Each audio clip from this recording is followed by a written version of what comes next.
माता दी। दोस्तों, हम आज आप लोगों को एक देवी गीत सुनाने जा रहे हैं। अगर पसंद आए तो लाइक करना और सब्सक्राइब करना और पूरा गाना सुनने की कोशिश करना। तो चलिए सुनिए। बेरिया का बेरा बरजीला दुबिया हो, धरती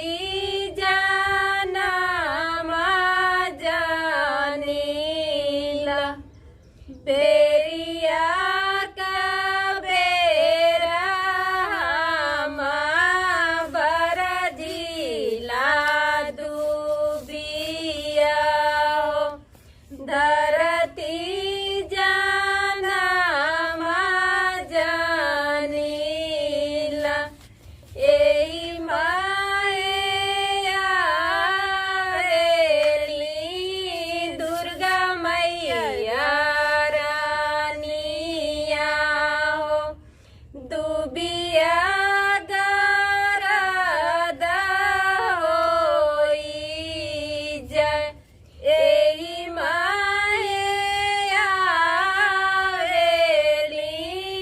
दुर्गा मैया रानिया हो, दुबिया गरदा होई जय। बेरिया का बेरा बरजीला दुबिया हो, धरती जानमा जानीला। बेरिया का बेरा बरजीला दुबिया हो, धरती जानमा जानीला। एही पाए आवेला दुर्गा मैया शेरवा हो, दुबिया गरदा होई जय। एही माया आवेला दुर्गा मैया शेरवा हो, दुबिया गरदा होई जय। बेरिया का बेरा बरजीला दुबिया हो, धरती जानमा जानीला।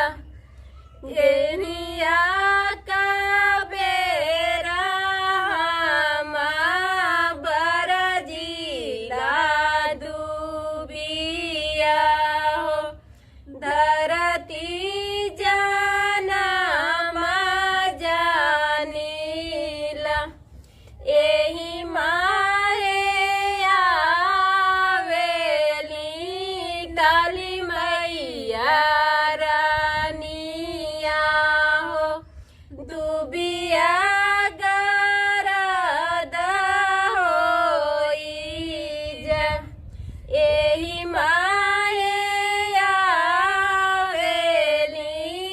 काली मैया रानिया हो, दुबिया गरदा होई जय।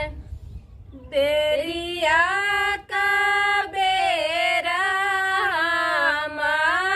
बरजीला दुबिया हो,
दोस्तों गीत कैसी लगी कमेंट करके जरूर बताइएगा। फिर मिलते हैं अगले गीत में, तब तक के लिए बाय बाय।